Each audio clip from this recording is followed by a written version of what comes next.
Ladies and gentlemen, welcome to the Entertainment Dome. We're back! We're back. Oh yes, we are back, and it's definitely been an interesting few weeks. I've kind of been locked away in my cell, playing a certain little game. Oh, right. A little game barely anyone's heard about. It's not the most pre-ordered game in the last few years. It's not that big. It's The Witcher 3. Never heard of it. And I have just one thing to say about it. It's glorious. Is it the best game ever? I think that's a bit subjective. In my opinion, it's definitely the best game that's come out in a long time. It's one of the best RPGs I've played in a long bloody time. I can tell you that for a fact. And it's definitely been the first game that's released this year which hasn't been a huge disappointment. Or been annoying. Or like looking at you, Mortal Kombat X. Like surrounded in controversy and stuff like that. Because even Mortal Kombat X, as good as that game was, still had a bit of a... Lots of controversy, and it's also just... Yeah. Like, even Cad Icarus said that it didn't have as much as the original, as 9, which made it kind of pay pointless. us more money to unlock everything. What? Oh, God. Yes, we're going to have Goro, one of the most memorable characters from the series. Yeah, he's locked behind a paywall. Nope, none of that shenanigans with Witcher 3, because it's glorious. I have actually... sorry, but I just want to... Oh, go on. I haven't obviously been following up on Witcher 3, but apparently there's been a lot of people been very angry about the fact that apparently Witcher 3's graphics have had a bit of a downgrade, or something like that. I just wanted to hear, like, what's actually the deal with that. The graphics, as far as I'm concerned, they have been downgraded from, like, the original E3. Like, in the original E3, it looked not so much better, but, like, more distinct. Like, it was a lot hard to describe this, but it has definitely been downgraded to a degree. Not much. It's still a beautiful looking game, do not get me wrong, but there are definitely, you can see a little bit downgrade in terms of, like, the grass is a little bit, some of the foliage looks a little bit downgraded, but... Well, if that's all it is, and I find it hard to... I don't get why a lot of people are being angry about this. This game looks nowhere near as good as it did before, but it still looks good, right? Oh yeah, it looks fantastic, but it doesn't look as good as it did before. Don't get me wrong, I would have loved it if it was like the E3, it was at that original E3 where it showed all the beautiful looking stuff, but then again, I think my computer would have melted. Yeah, probably. My computer was just about holding on. There was only one bit of controversy, one little bit of controversy, and it wasn't, I don't blame CD Projekt Red completely for this. I blame them a tiny bit, but I actually blame more Nvidia. For those who don't know, Nvidia is one of the graphics card. It's them and AMD. They made something called Nvidia Hairworks, which basically makes all the hair textures look really lifelike. And what I mean by lifelike, it looks more like it's from a L'Oreal advert. Like, literally, Geralt comes out and it's like, because I'm worth it. There's some cross-advertising I would love to see. Oh my god. Geralt just killing a creature. It's the inside of a boots, and what was it? Is he the main guy from Witcher 3? Yeah. Oh, from all the Witcher games. And the books. Yeah, he just walks into a boots, and he's like, I'm looking for some L'Oreal. It would be like, I'm looking for some L'Oreal, because I'm worth it. So, I'd love that cross-advertisement, but sadly, no, it wasn't that. Will never happen. Never happen. But, yeah, basically it was to make your hair textures look really lifelike and real. And for some of them, it looks amazing, like, especially on some of the creatures. Like, some of the creatures with the Nvidia hair thing on, it looks like they're actually, it looks more lifelike, and also just...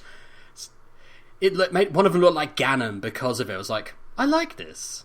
It's actually pretty cool. There's one tiny problem, though. Nvidia, because they're dicks, decided to not optimize it for AMD users. Which basically means that, at best, it doesn't work properly. At worst, it basically causes your whole game to crap out, essentially. Oh, that's not good. Guess who's an AMD user here? Is it you? Yes!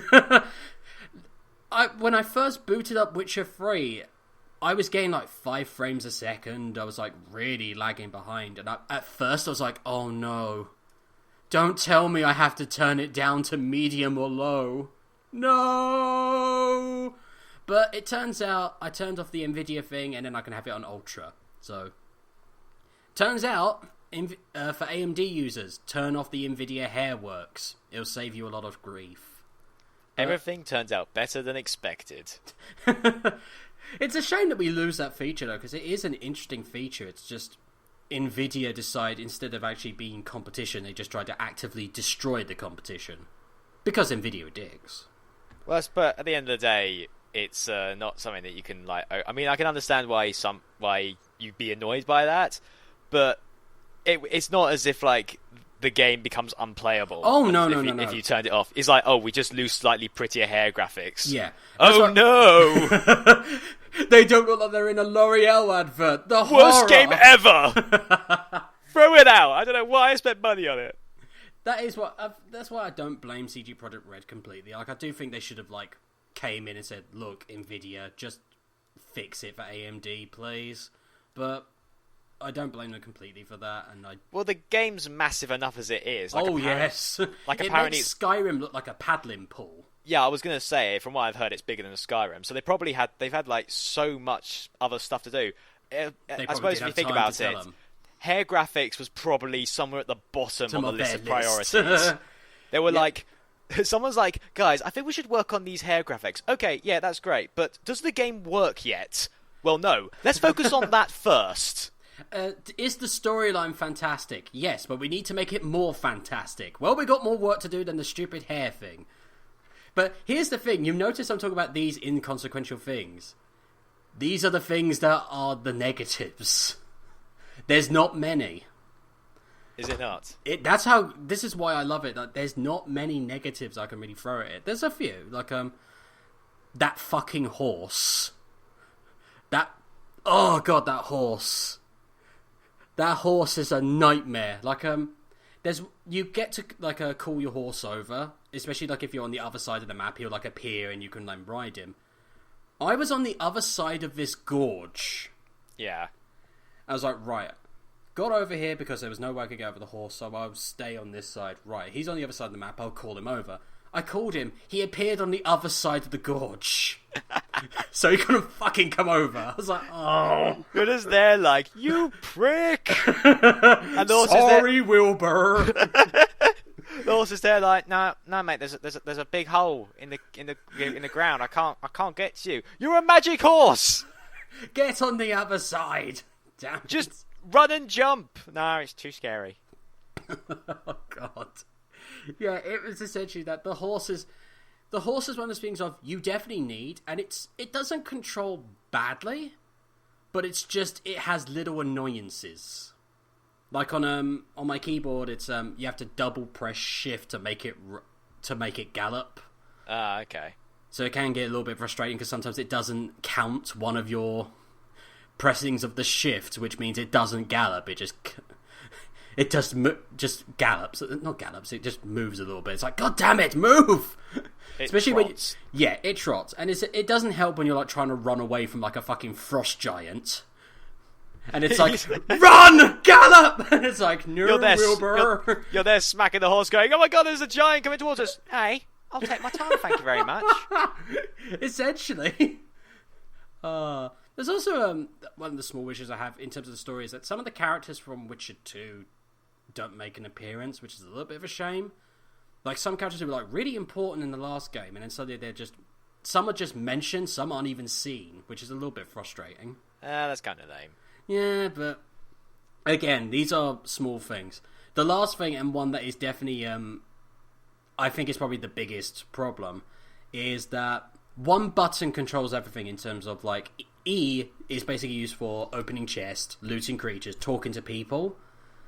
There are times where you'll be trying to loot something, and instead you'll be lighting candles. Because for some reason they decided, yeah, you can light candles because Geralt has magic ability, so he can like set things on fire. So they put candles near the chest. I'm like, right, I'm aiming at the chest. Oh shit, I'm aiming at the candle. Oh, Geralt, stop turning the candles on. It's like the Nintendo problem where they like to put like all these different prompts on the same button. Yep, that's exactly it, and which doesn't make any sense, especially for a PC game, because you've got like how many keys? I'm looking at my own laptop now. How many keys are on this thing? Many. So why would you put so many prompts onto the same button? I guess to make it easier, so that you don't have to worry about. You know, it probably would be a nightmare if it was like, okay, to open treasure chests, you press C. Got it. To light candles, you press P. Okay. To do this, you press X. Wait, what? And to do this, you need to press T and U at the same time, but make sure you're holding Shift as well. For God's sake.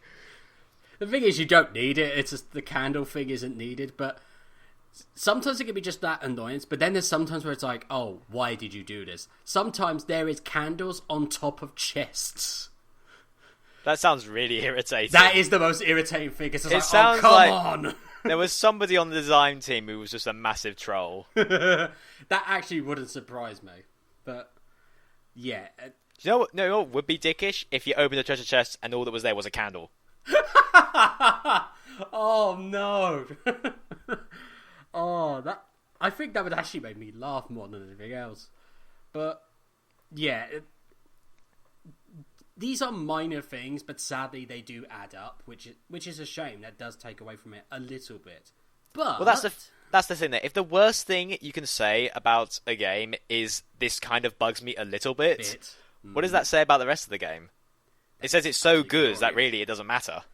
It is without a shadow of a doubt one of my favourite RPGs that's come out in a long time. Like, just the first area, the starting area, which is the tutorial area, took me about 8 to 9 hours to get out.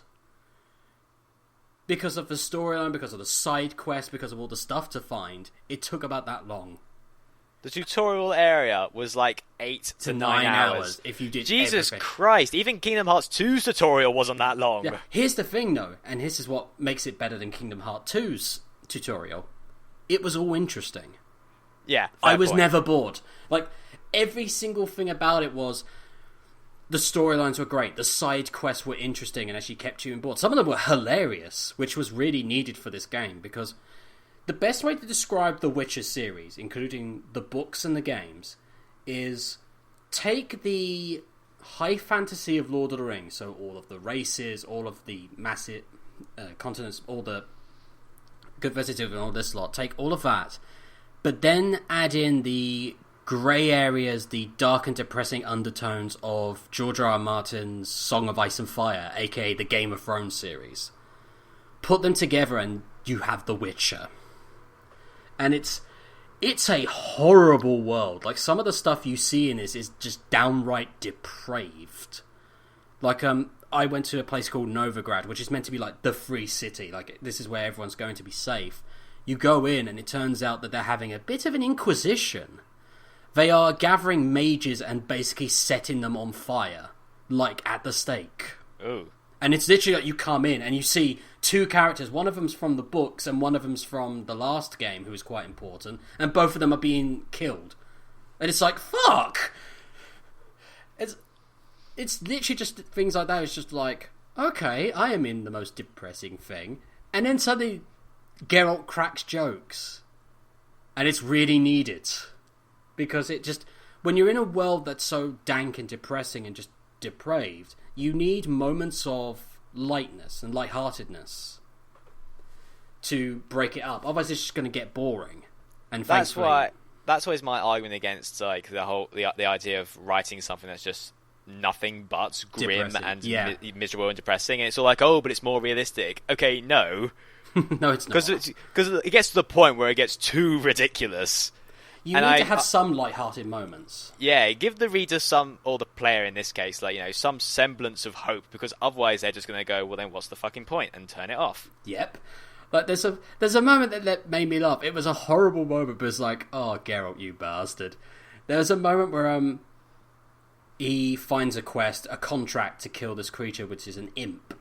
And he goes up to the guy who set it up, and he goes... I heard you have an imp problem. Or is that an imp perfection in your writing? It's like, oh, you... Geralt, why with the puns? I wasn't aware The Witcher had puns. Yeah? There's a few of them. There's another one where you had to kill a werewolf, and then later on you actually go back to that area, and they just make nothing but dog puns. He was in the doghouse. It's like, oh. It was a moment of like, oh god, these are painful, but the other side is like, I can't help but laugh. Because it's just this funny moment that actually just breaks up the depressing notion of this game. It sounds so dumb. It's dumb it's dumb comedy, but it's done in such a way that makes sense, and it's a bit more lifelike, because the thing with Geralt is that he has no emotions. Right. Because all the witches, one of the things they lose is they lose their emotions when they become witches. So they wouldn't have a good sense of humour because they don't really have the emotions to comprehend it. So it kind of makes sense that in that regard, and it's just so good. It's also all the side quests like involve you hunting monsters, and it's great. And some of the creature designs in this game are fucking terrifying. Like some of the creatures in this, I don't know how they come up with them, but by God, some of them are the nightmare fuel. There's one which is actually based on Slavic folklore. Because obviously the Witcher series come from Poland, so there's a lot more of the Slavic folklore in between. The creature is based on the folklore of an evil spirit that is born from the undead miscarried fetus of a child. And it's literally, yeah. And when it's built up, it's like, oh god, no, please tell me we're not actually going to see this. And then when you do it, it's like, oh my god. I actually had to turn the game off for a few minutes because I'm like, oh god, that was not nice. It's a horrifying looking thing. I'm not going to fully describe it. What I'm going to say is it's that's nightmare fuel for a while. It is, as I've said, the Witcher series is a very dark and depressing place, but it's fucking beautiful. Like, the game itself just looks amazing. Even with the downgrades, it looks so fucking good. Like, seeing all the sunrises and sunsets, it's like, by God, this is a beautiful game. Does it have one of those day-night systems where time actually progresses during the overworld? Right, because I love those. Yes, they're so pointless, but they're so pointless, but I love it. I love travelling through a world and it going from day to night as I'm doing it. The Witcher has a few of those. Like, there's another one that I thought was actually kind of interesting. Is Geralt has a beard system where he actually in real time actually grows a beard. Really? Yeah. If you don't shave, it actually just keeps growing. What an odd design thing. Yeah, it's something that you I don't even know what to call it because it's not a gameplay mechanic. It's one of those where you're like, I didn't know I wanted it, and then I saw it. It's like, I want it. It's actually kind of awesome. It's like, it feels more real. It feels like a living, breathing world. And some of the creatures are fighting each other. Like, I was walking through one bit, and there was a wyvern that was attacking some harpies. I was like, hey, this actually feels like a living, breathing world. And then I got stomped into the ground by a cyclops. Because the cyclops didn't like me very much. Why is it I can just imagine, like, you playing this game, just walking through the world, going, oh, what a beautiful morning, oh, what a beautiful... And then there's just a cyclops foot just stomping down on you as you're saying it. How did you know? There's also, one of the major things is the choices, because The Witcher has a lot of choices. And what I liked about Witcher 2 was it was a little bit more, like, morally grey, like, the choices you got were not particularly good. Like, it was there was no right or wrong choice. It was like, right, there is no good way around this. It's either you get a shitty choice or an even shittier choice. In this one, you have to choose who becomes a monarch of this particular area. And what was really interesting was they gave you the two choices, and both of them are incredibly likable. Okay. Like, there's one of them's more hot-headed and one of them's more careful and calm and patient, but both of them are particularly likable people. Like, there's nothing overly bad about either of them. Both of them have their good and bad things about them, and that's what I really liked about it. It's like, it it felt more like realistic, and also it didn't feel like what in a lot of games with choices do, which is like, oh, you either have the overly good choice or the incredibly shitty choice. Yeah. Like most games, like it's, oh, this guy's so good or this guy's so evil. This one, it's like, no, both of them are very likable people. Both of them have helped Geralt many times and continue to do so. Make your choice. It's like, oh, this is actually kind of hard because I like both of you. It's definitely a sign of good writing when you struggle with the choice. Like, as good as the Walking Dead games are when it comes to, your choices and stuff like that, there are quite a few moments in that game where, which you probably won't realise unless you do a second playthrough, but there are a number of choices in those Walking Dead games where ultimately it kind of doesn't matter what you pick. Yeah. This one, it does. But this is what I really loved. I have finished the game. It took me a long time, by the way. It took me a long time. But I'd say the third act is actually pretty short. But what I really loved, usually in games like this, the big choices you make are what influence the major ending you get, and more side stuff, the character interactions, those influence the minor points. Yeah. In this game, it's the other way round. The big major things you picked influence the background, influence the backdrop, influence the tiny little things. What actually influences the main ending you get is the little things. The tiny little interactions you have with a certain character. And that's how you get what ending you decide. And I really liked that. It's like, it shows that the little things matter in this game, not the big things. I thought that was actually a really lovely, touching moment. I can't think of many games with choice systems where very minor stuff has long-term effects. Usually it's very short-term. Yeah. Like, the things that I found out are what influenced my ending, and I think I got one of the better endings, what influenced that ending were literally things that were like, oh wait, that influenced the ending? That's incredibly bloody minor, and it's great. I think it's an incredibly touching moment, especially considering the moments that these are influence a character by the name of Ciri, who I'm just going to say right now is my favourite character in the game, and one of the best female protagonists that has been written in a video game for a long time. She is so good! She's this ashen-haired lass who she has these powers. Like, she's this special girl. Like, everyone knows that she has these special abilities because she has a thing called the Elder Blood, which is big major influence from way back when the books were first written back in Poland, and she can teleport. And not just teleport like forward or backwards like on the mortal plane. She can actually teleport into different worlds. This is how crazy her abilities are. In the book Lady in the Lake, which is basically the book that I highly suggest you read if you want to get into The Witcher, because it basically sets up the Witcher games. In The Lady of the Lake, the first chapter is her appearing in the time of King Arthur's court, and she meets Sir Galahad. Huh. That is the first chapter. It's like, wait, what? She literally teleports through different times, different universes. It's like, this is so meta. It's awesome. But it's great, and she's an amazing character. Like, she's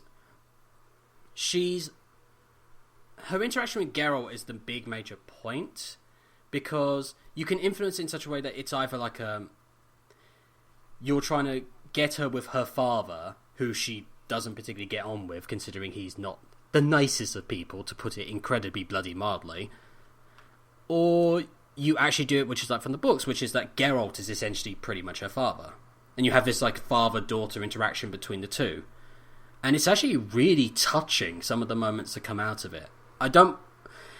I'm trying to tread very carefully. This is why some of my stuff is going all over the place, because I really don't...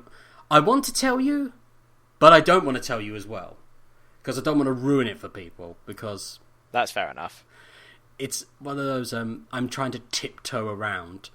Yeah, it's the sort of thing that you want to talk to people about it, but you want them to discover it for themselves. Mm-hmm. I will also say this as well in terms of the writing for the game. The writing for this game, the characters, the storyline is absolutely amazing. The script writing alone is worthy of awards. It's beautifully written. The storylines are amazing. The branching paths are just as fantastic. It's all still, don't get me wrong, it all has this backdrop of a depressing narrative, but it can have light-hearted moments as well. It has its ups and downs, and it has, without a shadow of a doubt, my favourite ending in RPG, which is something to be said considering the last few big RPGs that have come out, have not had particularly great endings, and not in the way you're thinking. Like, their endings are crap. I'm looking at you, Dragon Age Inquisition, and Mass Effect 3. But the ending for Witcher 3, at least my ending that I got, was just a perfect ending. Just literally my favourite ending. So it's one of those that if you want to be a writer, or even better, if you want to be a writer for a video game, I highly suggest getting The Witcher 3. Because this is how a video game should be written. Well, I'm sure that... I don't know when they're happening next, but when the video game BAFTAs happen again, I'm sure that when we get to the best writing of 2015, Call of Duty Black Ops 3 will win it anyway. You got me. They probably will, but Witcher 3 definitely bloody deserves it.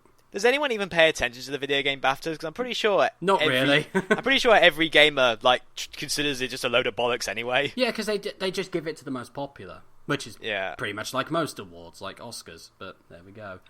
But yeah, I do highly recommend playing this game if you want to be a writer or a writer for video games, because it is just top-notch writing. And the game is fantastic as well. The gameplay's great. The side quests are just fantastic, especially the contracts when you have to hunt monsters. You have to be careful.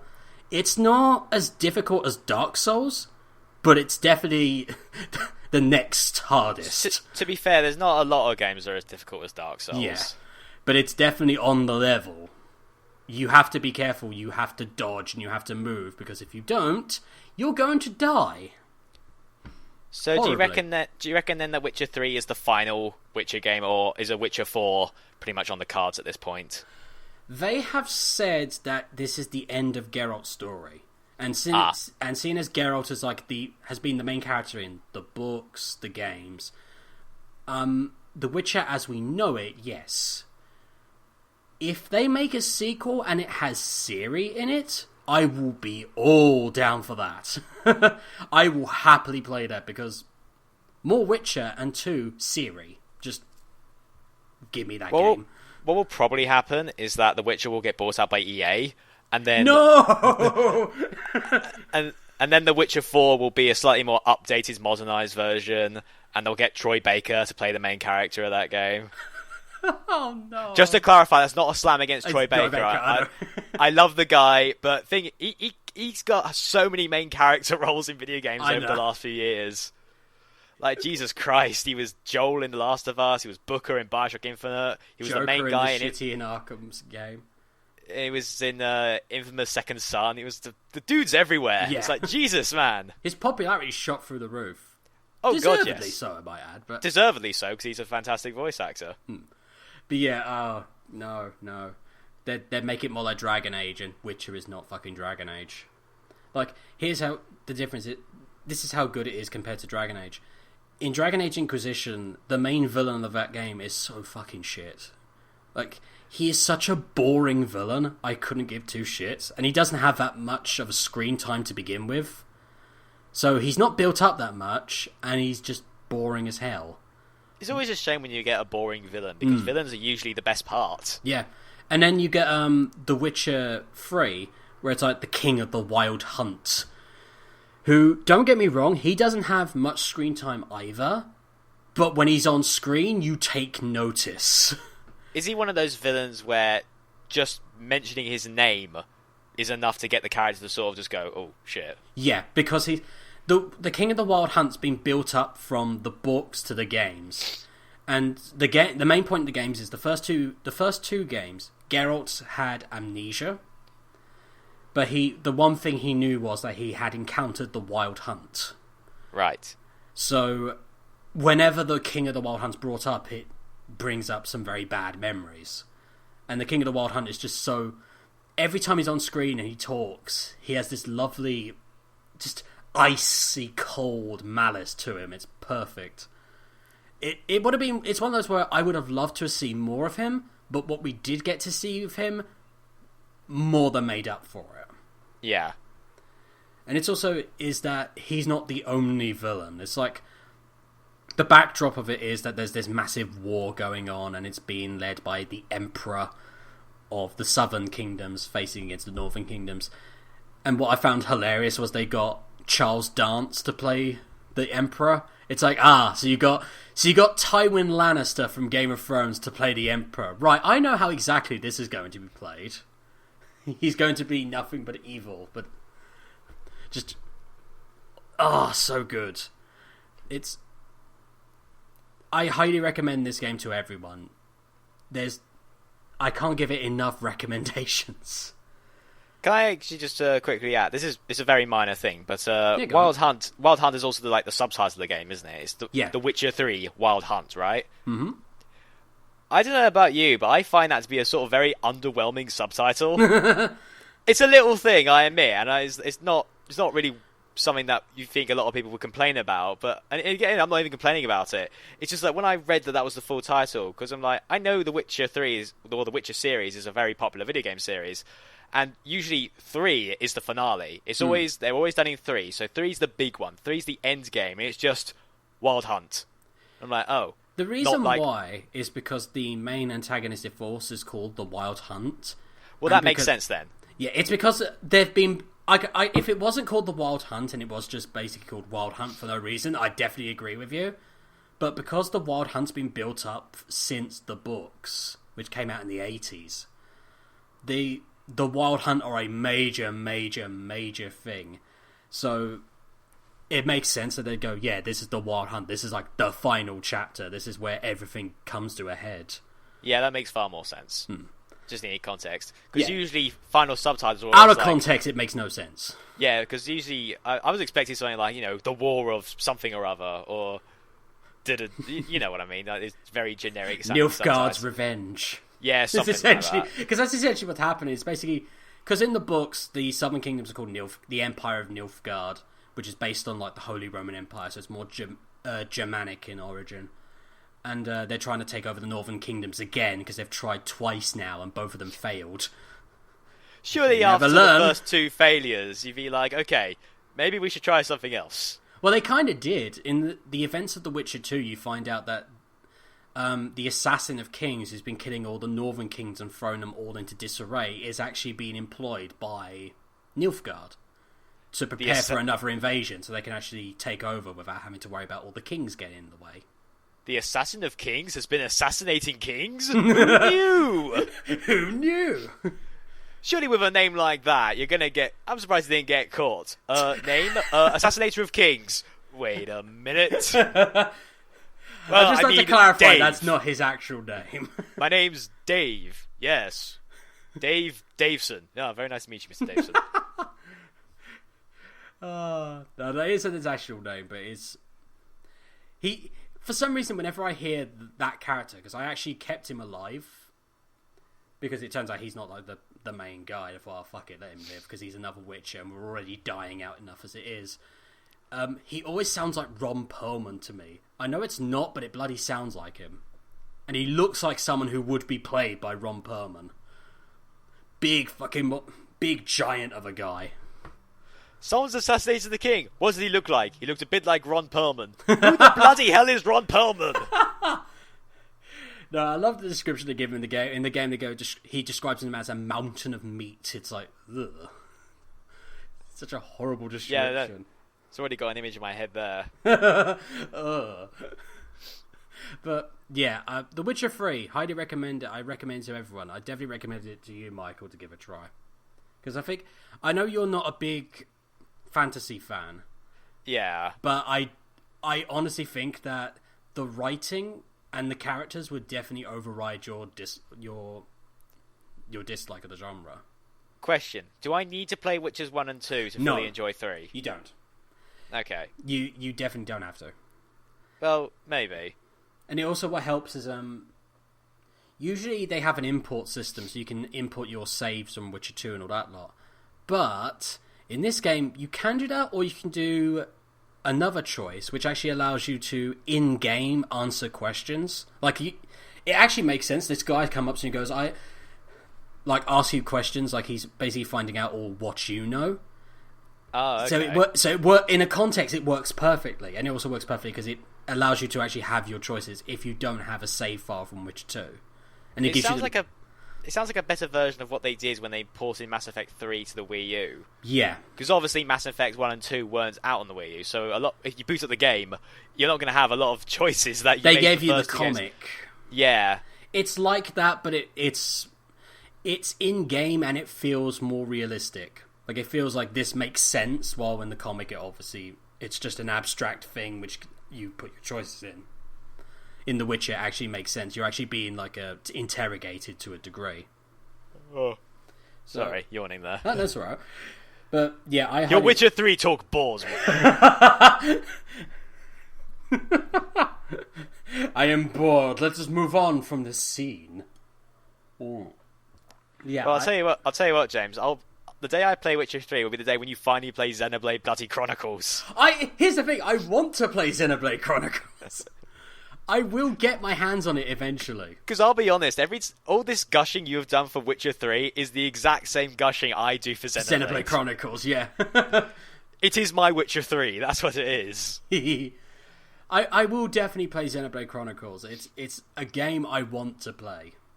But yeah, you definitely need to give Witcher 3 a try. I think you would definitely love it. With the ace storyline and characters, I think alone will definitely get you invested. It also has a card game, and it's because of course. Of course, it has a card game, and I was thinking, oh god. And then when I started playing, I was like, oh my god, this is amazing. It's such a fucking time sink, but it's such an enjoyable time sink. Oh, those are the worst. Those bloody mini games that you find yourself enjoying more than the main game. Mm-hmm. To the point of many people are actually asking CD Projekt Red to release a standalone of just Gwent. Wow. Yeah. That's how popular it's become. It's become one of those mini games where people are asking for, can we have Gwent? I've just got an image now of, was it Jared? Sorry, I keep forgetting his name. Geralt. Him just walking into a pub or something, and there's some guy saying, "So, Jared, want to play Triple Triad?" That sounds stupid. I'm playing Gwent. Got any Yu-Gi-Oh? Oh god. That would be me playing. What's it called? Gwent? Yeah. That'd be me playing Gwent. I just go, I summon my Dark Magician. You can't do that, Michael. Yes, I can, because I activate my trap card. Oh, what a pity. You have to go to my trap card. But, it does get to that point, because you go in and you actually, you would basically say to barkeeps, let's play some Gwent. In-game. And it's like, let's play some Gwent. And it's just like, oh, okay, we're going to play the card game. This game's perfect. Just everything about it. And again, I don't want to gush too much because I'll give away too much information. I don't want to ruin it for people. So, yeah, that's always the worst. Yeah, it's one of those you want to talk about it so much. It's like, when the stuff that you're really excited about is all the very spoilery stuff. Yep. And I know we've spoilt shit on this show before, but sometimes we make an exception. Yeah. This is definitely one of those where I'm like, I need to tiptoe very carefully through this. I know I spoke earlier that some of the creature designs are the stuff of Nightmare feel. There's another one that's horrifying, and this one I can talk about because these have already appeared in the trailer. Very quickly in the trailer, and in the game it's even worse. They're these 3 old crones called the Ladies of the Wood. Oh my god, they are horrifying. Again, based on Slavic legend, and they're basically 3 old crones who take away children, and you can guess where this is going. Oh lord. Yeah. Just like Hans Christian Andersen's original works. It's horrible. And the creature designs themselves, like, you literally look at them and be like, what mind came up with these designs? A twisted one. Yeah. Is the only answer. Like, though, I reckon that like their creepiness might have been lessened a little bit if you follow them and it turns out they lived in a gingerbread house. yeah, of course. Yeah. Or maybe depending on the person, that might actually be more terrifying. We kidnap children. Oh my god! And then we take them to our house of gingerbread. You monsters! You're gonna give them diabetes. Here's a thing. You're actually not that far off. What?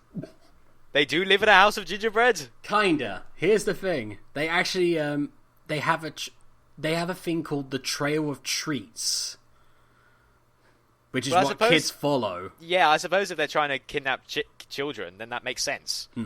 They have the Trail of Treats, which is what the kids follow, and then they enter into the horrible, horrible place of madness. It used to be the Trail of Tax Reforms, but they realised it wasn't as effective. Wrong climate. It was sort of like, okay, these tax reforms aren't bringing in the children. I don't know what's going on. Maybe we should try treats or something? Don't be an idiot. Kids don't like treats. That'll never work. That'll never work. Yeah, those when you see those three ladies, you're just like, I need to go home now.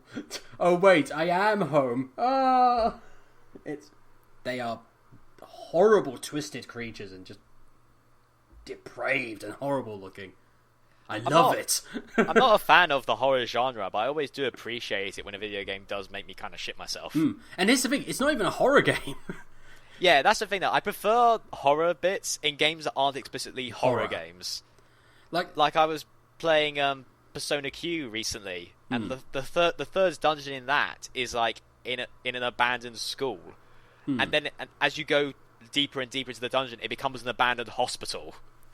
It's kind of like... And it gets creepy in there. It's like, oh god. It's kind of like my favourite RPG, one of my other favourite RPGs, Vampire Masquerade Bloodlines. You play as a vampire, so it's like, alright, so nothing's really going to scare me because I'm a vampire. And then you go into a place called Ocean View Hotel, which is haunted by essentially the ghost of Jack Torrance. It's like, fuck, I can't do anything.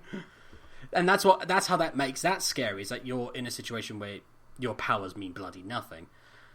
In The Witcher, it's more about the horrors of war, and it's more, when you see something that's scary, it's the look of it that's scary, not the actual circumstance. There are some creepy moments, though. Like, there's this lighthouse on a hill, and it's the light's gone out, and all these wraiths are everywhere, which always look fucking horrible. Yeah. Or the Moon Lady.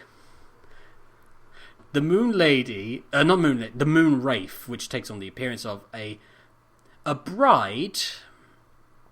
a decomposing corpse in a bride costume. And it's horrifying. What is it about ghosts dressing up in bride uniforms? They always do it, and it's always creepy. They were left alone on their wedding day, and now they're out for revenge. You know what? I want to see an actual ghost wedding. And it's like not creepy in the slightest. It's actually very romantic and lovely. Yeah.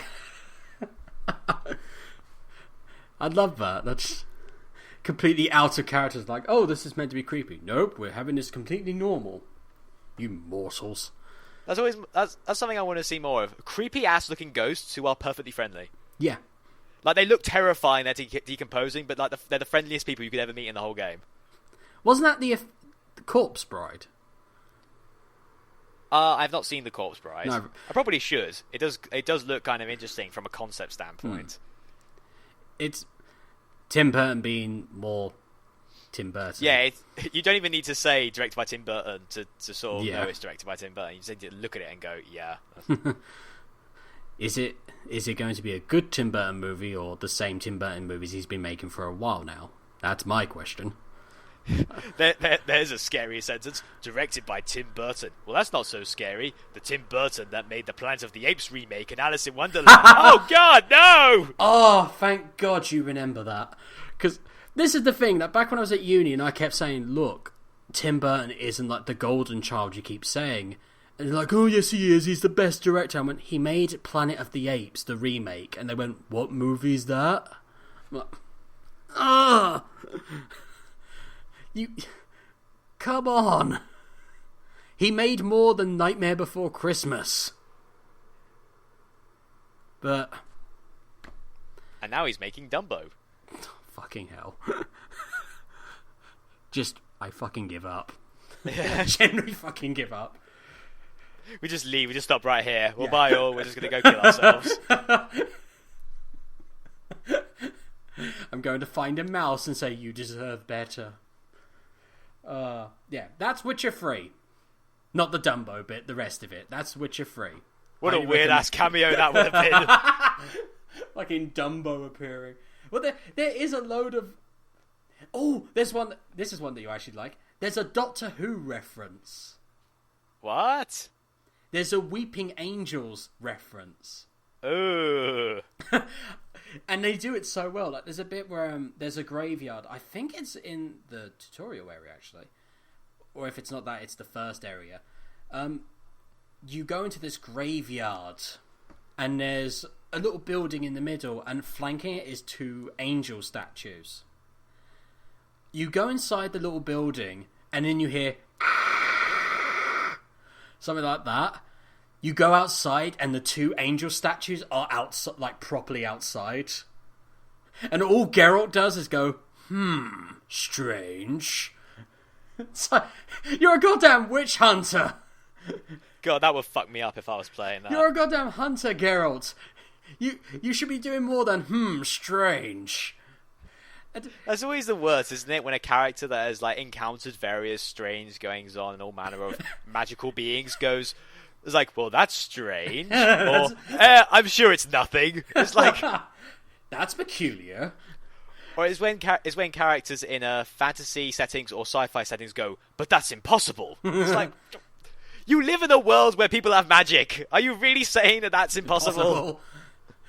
But yeah, you then turn round, so they're out of your view. You turn around again, and they actually move. Like, yeah, they actually genuinely move. I would have backed out the door with my eyes facing them. Like, fuck this shit. I would have. Oh god, they're scary again. I would have loved it if it actually turned out they were a secret boss, but sadly, no. How would you fight them though? Because you. Well, you do have some abilities that might do damage to them. Like you have one that's like the essential equivalent is like a force push. Oh, okay. So it might actually do damage to them, might break them, but yeah, when you finally turn around for the last time, they then disappear. But you know, now that I think about it, all of the Doctor's encounters with the Weeping Angels would have been far more simpler if he had like a sledgehammer with him. Like they turn around, oh my god, Weeping Angels! Up, don't worry.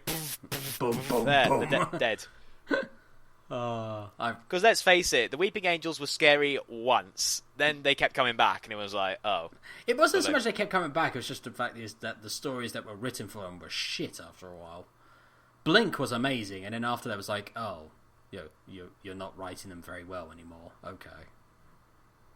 Although I will say the second time they appeared when she's looking at the camera, and it keeps coming closer. That was fucking creepy. Second time fucked me up. Then all other subsequent appearances, it was sort of like, oh, it's those guys again. It's kind of like how the Daleks stopped being scary after they kept coming back. It's like, but oh, wait, it gets better. It gets better.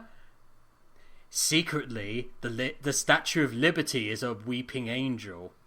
Oh yeah, I forgot about that. Stupid fucking twist. Well, I found the idea of it scary, but then it was like, oh my god, the Statue of Liberty is a weeping angel. Moving on, never seen again. Yeah. It's like, don't do that. Don't set up a really cool idea and something that's legitimately terrifying and then just say, oh, never mind. Moffat! It's... Oh god, we're going off on a tangent again, but it's part of like Moffat loves the idea of just having cool images rather than actually doing anything with them. Like when in Capaldi's first season of The Doctor, the very first episode had a T-Rex in Victorian London for no reason other than it looked cool. And then it lasted, 10, 20 minutes, and then it died. I was like, wow, what a pointless inclusion of a dinosaur. Yep. You literally put that in just goes, oh, wouldn't it be cool if there was a dinosaur in Victorian London? Yes, it would be cool, but utilise it! Actually put it to use. But no, he didn't do that. And now Anyway, he's staying on till season 10.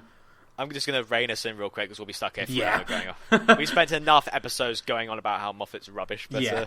But yeah, Witcher 3 has loads of references. Like, there's another one, you talk to a troll. The trolls in the Witcher universe are actually pretty okay. Like, they usually are a little bit more...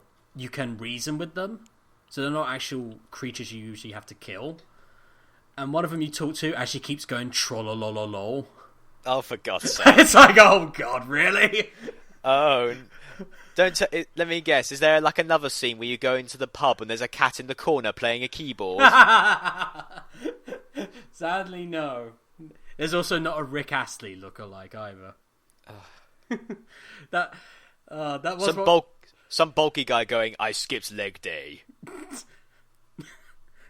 There is actually another one where one of the Gwent cards has some of the Gwent cards like have little quotes on them, and one of them is an archer, and he goes, "I always aim for the knee, always." Yeah, that's like, oh God. Actually, just going off on that real quick, I think I found something that actually said that like the term "taking an arrow to the knee" is apparently marriage. It's marriage. Mm-hmm. Yep, and it's like, oh, so that's what he meant. Yep. So all those jokes about firing arrows mean nothing. Exactly. CD Projekt Red, you should have looked into that more. There's loads of references. Apparently there's a Portal reference somewhere. I haven't found it yet. And there's also a Game of Thrones reference. You actually find Tyrion Lannister in a sky cell, like in season 1. Let's be honest, if you put Witcher 3 and Game of Thrones next to each other, you probably wouldn't be able to tell the difference. Oh, I don't know. I think... I say this as somebody who has not played Witcher 3 or watched Game of Thrones. So. Yeah, I was about to say, there's a few differences. Game of Thrones has fantasy elements, but they gradually come into force, while The Witcher has fantasy elements from the get-go. Again, this is coming off from someone who knows nothing about Game of Thrones, but this isn't a criticism. It just seems to me like with Game of Thrones, you're sort of watching it, and then it cuts to the dragons, and you're just like, oh shit, yeah, there are dragons in this. Yep. I'd definitely say, in terms of like its atmosphere, and it's very dark, depressing atmosphere, you'd definitely be correct. Although I will say that in the latest season of Game of Thrones, it's going into what we talked about earlier, where it's like it's just depressing all the time now. I have a few problems with the newest season of Game of Thrones. I'm not very happy with some of it, but yeah, The Witcher definitely handles it better, where there's a lot of light-hearted moments which breaks it up, while the new season of Game of Thrones is just depressing all the way through, which is not like the books, which also had light-hearted moments. Not as many as The Witcher 3, but still light-hearted moments to break it up. So, bit frustrating, but Witcher 3 is doing a lot better. So, hey, if you're not enjoying Game of Thrones in the moment, I know what I can suggest to you. Witcher 3! Play Witcher 3.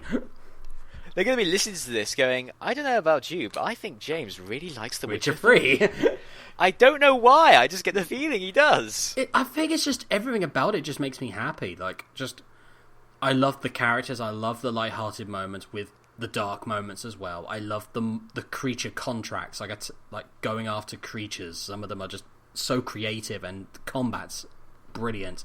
I love that we actually got a satisfying conclusion, which we haven't had in ages with an RPG. Like, well, I can name a few RPGs with like satisfying conclusions. I mean, like Xenoblade Chronicles. I mean, you know, I mean, like big AAA ones from the West, like Dragon Age, okay. like Dragon Age Origin, like Dragon Age Inquisition, Mass Effect 3, all those ones where it's like Mass Effect 3, pick your favorite color. Dragon Age Inquisition, have a great build-up, end with a wet fart. And a shitty boss fight with a very boring villain. I will say this though, when I did the ending and I fought against the final boss of The Witcher 3, which is obviously the king of the wild hunts, I played against him. I was like, "Fuck, this is hard. I gotta be careful and all this stuff." I watched a playthrough at the end of that boss because I wanted to rewatch that scene because that scene's awesome, and it looks so easy. Yeah, it's one of those. It looks so easy. It's not. Yeah. Speaking of, actually, again going off a bit of a tangent, but hey, what's new here? It's what we do best. I've been playing more Kingdom Hearts 2 Final Mix recently, and I got to the Zaldin boss fight. Which anyone who's played Kingdom Hearts 2 will tell you the Zaldin boss fight is... It's a nightmare. To be... It's not impossible, but goddamn, he will kill you. Yeah. If you're not... And usually, thing is though, in Kingdom Hearts 2, there are some boss fights where if you die to it, Mickey will appear. That's how I beat him, because I had to turn it to Mickey. That's how I always used to... Every time I fought Zaldin beforehand, I would die, Mickey would appear, and I would use him to revive Sora, and then I would finish Zaldin off. This time, I did it without Mickey. I managed to beat Zaldin without dying once. I don't know how I did it. I didn't employ any different strategy. I did what I always did. I bum-rushed him. It's really the only way to beat him, really. Yeah, so I was shocked to not die. I think maybe it was because I didn't waste my magic on limits. I just only ever used it to cure myself. Yeah.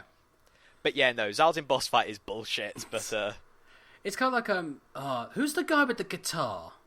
Demix. The second Demix fight. It's not a guitar. It's a sitar. Ah, that's the one. Sorry, but Demix. Like fuck Demix as well. Yeah, the first fight's easy. The second one, fuck that. Oh, it's not even difficult, it's just irritating. And it makes no sense, because he summons these water clones, and it's like, you've got 1 minute to kill the water clones. Why? Or you'll die. But how do I die if I don't kill the clones? Just cause. It's one of those when you watch it, like the Witcher 3 one, when you watch it, it looks really easy. It's like, oh, this can't be difficult. And then when you play it, it's like, fuck! God damn it! I was so close to that 1 minute. Yeah, that Demix fight was bullshit. I remember that back in the day. I'm just still giddy over Witcher 3. As you could probably tell. I know the feeling. When you're still... It feels like you're on some sort of weird high and it hasn't quite worn off yet. And here's the thing, I have digested it and I've looked in and I'm like, right, okay, so what's the negatives, what's the positives? And I'm literally just sitting here thinking, there's... The positives way fucking outweigh the negatives in this regard. Massively so.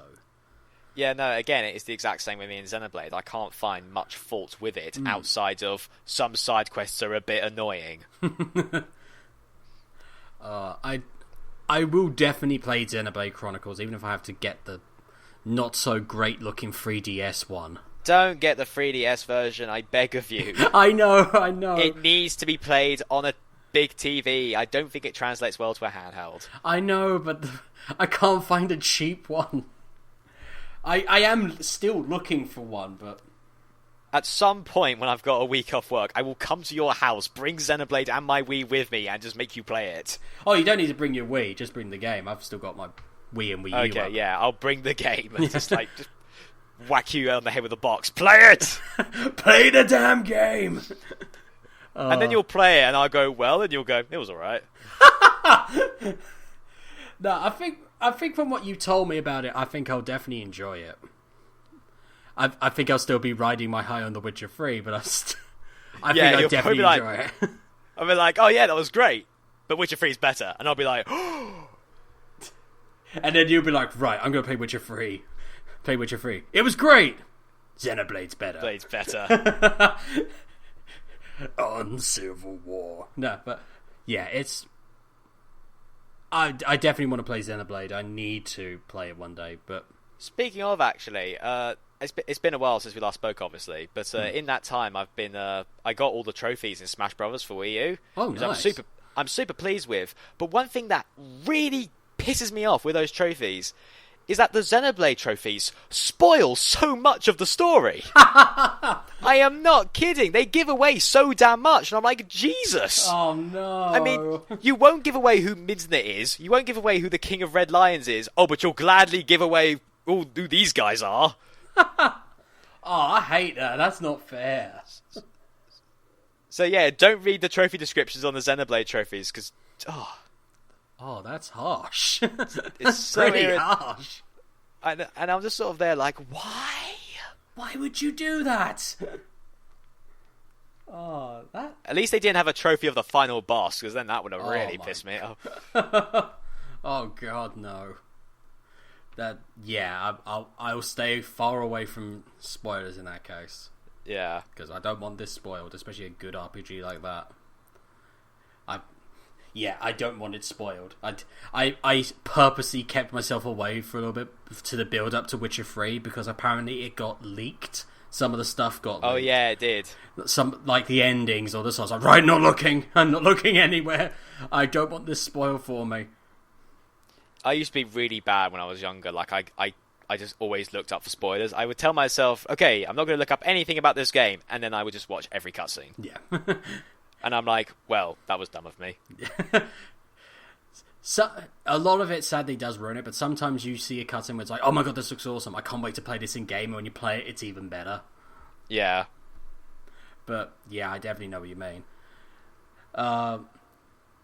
Something else as well, when some people I've been trying to get loads of people to play the Witcher games. Some people are like, oh, I really want to play the Witcher games, but I want to play all three, and I'm not sure on Witcher 1. And I'm like, I know what you mean. Because one of the big problems with Witcher 1 was, and it actually came to light, this is a little bit of news, it turns out The Witcher 1 was meant to be more like Diablo. Like, it was meant to be more top-down, yeah, all that lot. Which actually explains everything about that game. Because one of the biggest problems of The Witcher 1 was its fucking combat. Oh. Because it's not like a Witcher 2 and 3, which is more obviously action hack and slash. In the first one, it was more like what's the best way to describe it? It was trying to be like Diablo, but more rhythm. Like you had to actually like press the mouse in a certain rhythm for Geralt to actually attack. So the Arkham games. Kinda, but shitty. Like really fucking shitty. To the point of it was like most times he wouldn't move. He'd just stand there as if he was like using... His sword was less like a sword and more like a banner. He was more like a flag user. The Witcher, the first game, is one of those where the storyline is amazing and the quests are great, but the combat absolutely ruins it. It's one of those I actually would like them to redo with the combat engine from Witcher 3. Because it would just make The Witcher 1 absolutely fantastic. Witcher 2 is fantastic and actually has a similar combat to Witcher 3, obviously not as refined because they were building up to that. But storyline's really interesting and everything, and then you got Witcher 3, which is just glorious. But right, I think we need to move on from Witcher. Yeah, because we've been talking about... Yeah.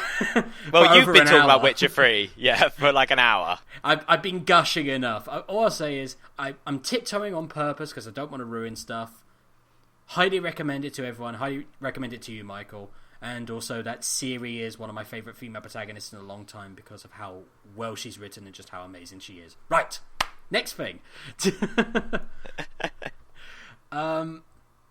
Yeah, actually, there's been a little bit of Sonic news. A little bit, but not like massive thing. I suppose I'll take over here because apparently I'm the Sonic guy now. Well, you did play Sonic Boom. I didn't play Sonic Boom. Okay, I will only ever play Sonic Boom if it gets super super cheap. Like if I find it in a bargain bin. I'll tell you what, if we ever get that Let's Play channel we keep talking about up and running, I will do Sonic Boom. Yeah, at some point. Yeah, you have to get... I will definitely help you with that and just join in. It's been one of those things that's been on my mind, but again, I've got so many other games to play and work and my writing, but... we just need to find and plan things and like find a day where we could do it. and I need to buy an actual capture card and figure too. out how to and some actual editing software and figure out how it all works. I can give you. Well, I can't give you it, but I can tell you editing software. Because I use there's some very good free editing software. Oh, is there? Yeah. I was going to splash out on Sony Vegas. Oh, that's one I used to have. That's good, but the one I use like for this to put the videos on YouTube is decent enough until you can like afford the official ones. So I'll help you with that. All right then. So but that'll save you a little bit of money. Yeah, but that's neither here nor there at the moment. So yes, those are in planning stages, ladies and gentlemen. So Sonic the Hedgehog, yes, blue guy runs really fast.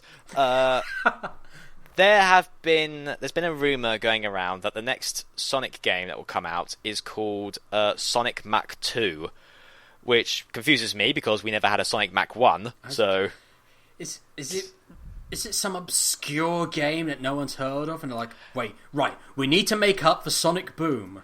Sonic Mach 2. There's never been a Sonic Mach 1. God. So obviously it's referring to Mach 2, which is something fast. Yeah. I know Mach 2 has something to do with speed. Yeah. In fact, I'm going to look it up right now. To Google! Oh, God. How is Sega going to fuck it up this time? Well, I know it's... I want to sort of be like, oh, you can't just assume it'll be terrible, but I'm like, actually, no, they can, because they've been fucking up for so goddamn much. I mean, Sonic Lost World was just so mediocre. Sonic Boom was just a disaster. On every level.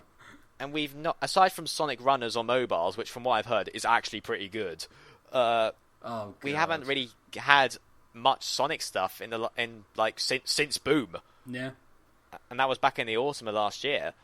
But like I said, Sonic Mach 2 at this point is really just a rumour more than anything. Right. Apparently, the German voice actor for Orbot gave it away in an interview or something. But whether that's an actual game or what, we know zero about it. Well, we know also not to trust rumours at the moment, because we had another big rumour at this present time. Involving Konami. A rumor that got James very, very worried. Yeah, very worried, and thankfully it's been debunked. Yeah, the rumor being that apparently Microsoft was going to revive Silent Hills as a Microsoft exclusive. And I know you, and probably a lot of people would have found the very notion more terrifying than PT. But I'm going to be honest here. If that was true, I would have had to have given Microsoft points for an actual very smart move. Smart move. It would have been a very unpopular move, but it would have been brilliant on their part. I think it would have. I know some people are going to say, "Oh, but they did the same for Nintendo did it for Bayonetta," and it's like, here's the difference though.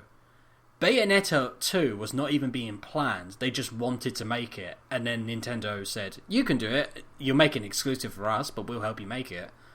While for Silent Hills, it was meant to be a multi-exclusive. It was planned to be on multiple platforms from the get-go. And then Microsoft were like, yeah, we're going to buy it just for our system. I was like, ah.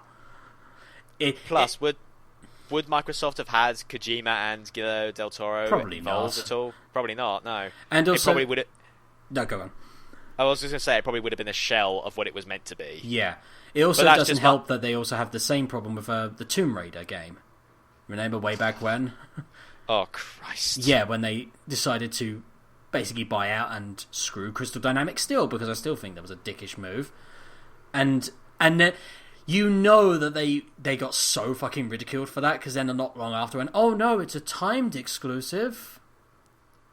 Timed exclusive is the most pointless thing, or one of the most pointless things I've ever heard. Timed exclusive. It will be exclusive to Xbox One for a limited time. Well then, why should I get it now? Why can't I just wait? Yeah. Because then it won't be exclusive anymore. It's just this stupid console wars where it's like, yeah, instead of actually making exclusives from our own in-house and actually making good games, we'll just buy third parties and make them give it to us first and then give it to the competition later. It's such a shitty move. It's just basically throwing your money around and not actually using your money to do something good. And again, it doesn't make sense because if you've already got an Xbox One, well, great, you get Rise of Tomb Raider slightly earlier than everybody else. That's fine. But then, if you've got a PS4, it doesn't make you want to get an Xbox One. Yeah, it just makes you wait. It just means you have to wait. And I know a lot of people hate to wait, but let's be honest here. If it came down to spending more money on another console or just waiting a few more months, I'd take the waiting. Happily so.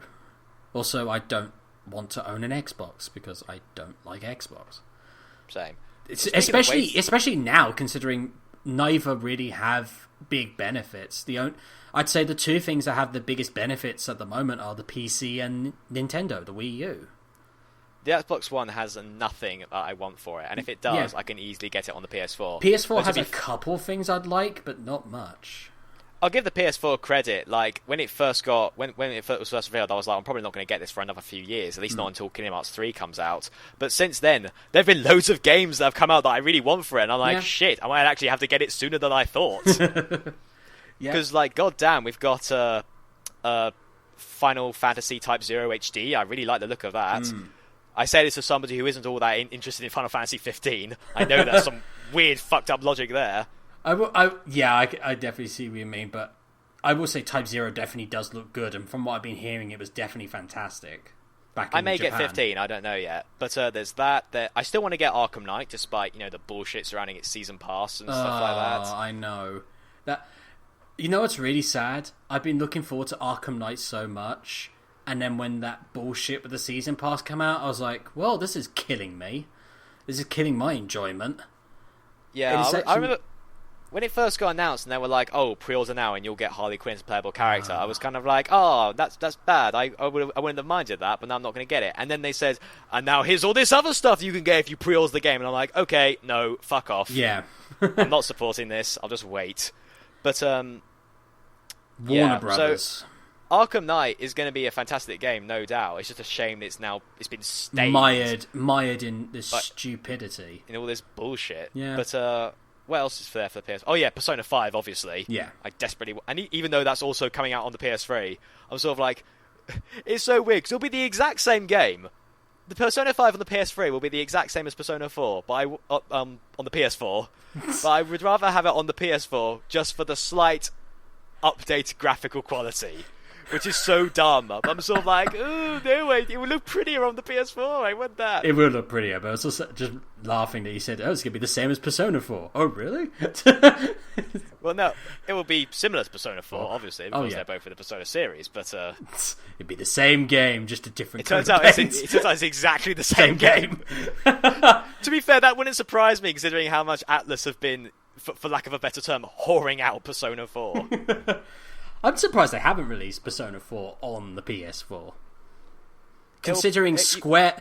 If you talk about whoring, the ones that have been whoring it out have been fucking Square with Final Fantasy X. We released it on the Vita, on the PS3. Now it's going to be on the PS4. It's like, why? Jesus. You really want us to play Final Fantasy X, don't you? Yup. Yes, the shittiest one of the three Final Fantasy games on the PS2. The best one was 12, because it was essentially fucking Star Wars. I'm not even kidding, it was pretty much Star Wars. I think a lot of people would disagree with you on that, but... this is the thing, it's like, the voice acting in 12 was better, most of the characters were better, except fucking Vaughn. The storyline was better. The only thing that was shit was the summons. Because the summons in 10 were fucking OP. Like, Anima, game over. Yeah, but wasn't Anima late game anyway? So... Yeah, pretty late game. Which was a shame, because Anima's still one of my favourite summons in the series, but... Yeah, it's 12 is just superior in every way, sorry. Actually, while we're on the Final Fantasy talk real quick, what do you think about the new Dissidia? There's a new Dissidia? I actually have not heard of this. Have you not heard about this? No, I have not... I told you it was locked away. Yeah, there's a new Dissidia? Yeah, it's been known for a good few months now. I don't know how you've not heard of it. Jesus, I've been out the loop. Okay, I'll fill you in just real quick. It's going to be in Japanese arcades only for the moment. Oh, no fucking wonder I haven't heard. Yeah, but there's been no confirmation, but I think it's safe to say we're going to get like a console version over here in the West at some point. But yeah, it's a new Dissidia. It's going to be like a 3-on-3 combat. Okay. And it's going to be like, it's a 3-dimensional, so you can like move in all directions. It's not a 2D fighter. And yeah, it's just a Dissidia with better graphics and hopefully on home consoles. And it looks really fun to play. All right. I think it's because I haven't been looking into Square lately, because I think all of you know how much I think about Square at the present time. But yeah, that's actually some interesting news. You know what I really want to come back, though? Who? Keith Sarabachka as Gilgamesh.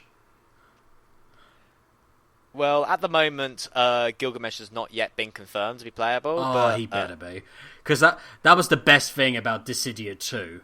Just every time Gilgamesh spoke was just like, I fucking love this.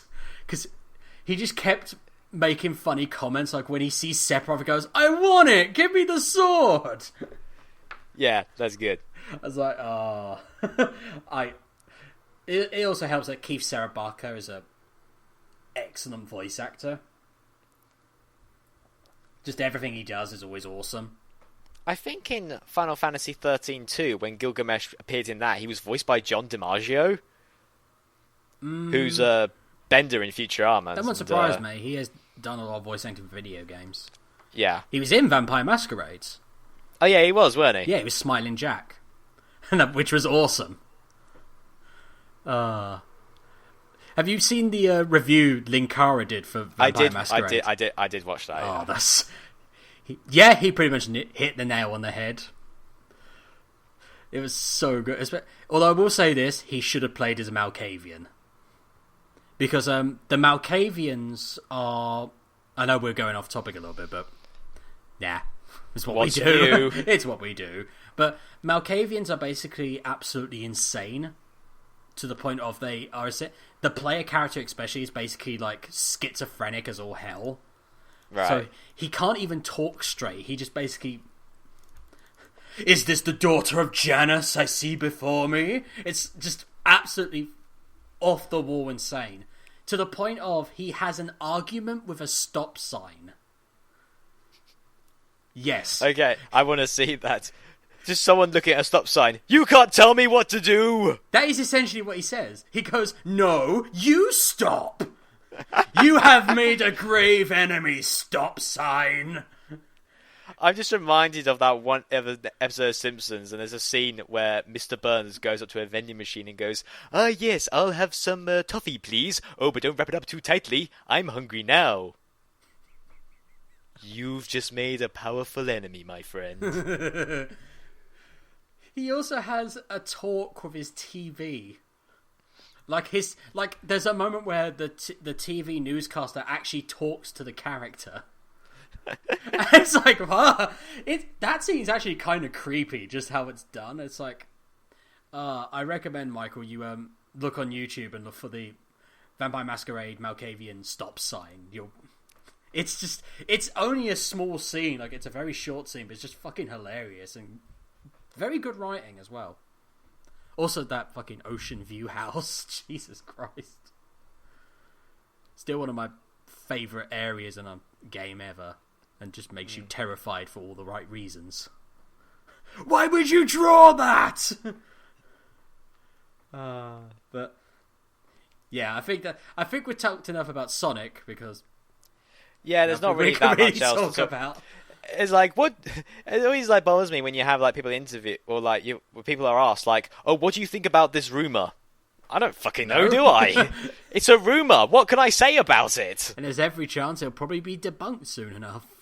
Yeah, I'm sure maybe we'll get something Sonic related at E3, though whether it'll be a new game or just something else remains entirely. And speaking of E3, nice little segue into E3 predictions. Yay!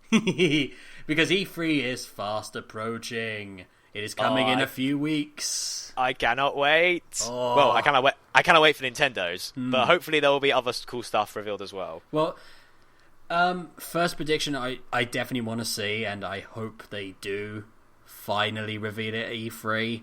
Fallout 4. Please, for the love of God, release Fallout 4.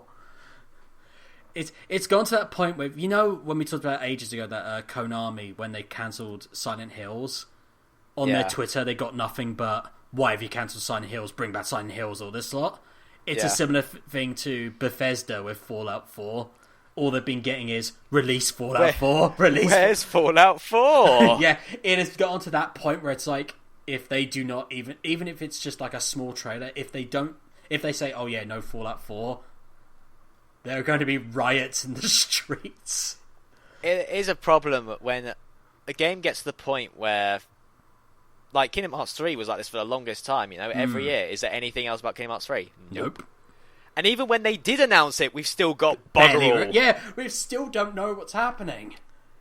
If we do not see anything Kingdom Hearts related at this E3, I'm going to be so mad, because they've had 2 years now to give us something, anything, and we've had barely anything. They have said that they plan to show something off at like a, I think it's called the D23 Expo, which is in like late summer, I think. But the thing is though, D23 doesn't get as much press as E3, which makes me think that whatever they show at D23 is going to be like minuscule.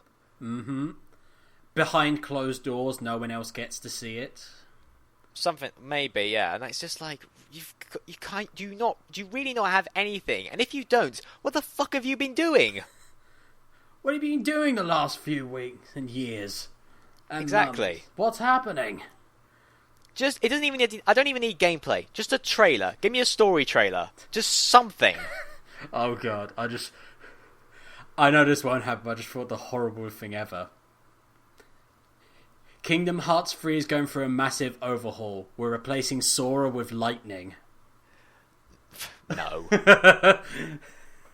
They're not going to do that because Nomura loves Sora too much. I know.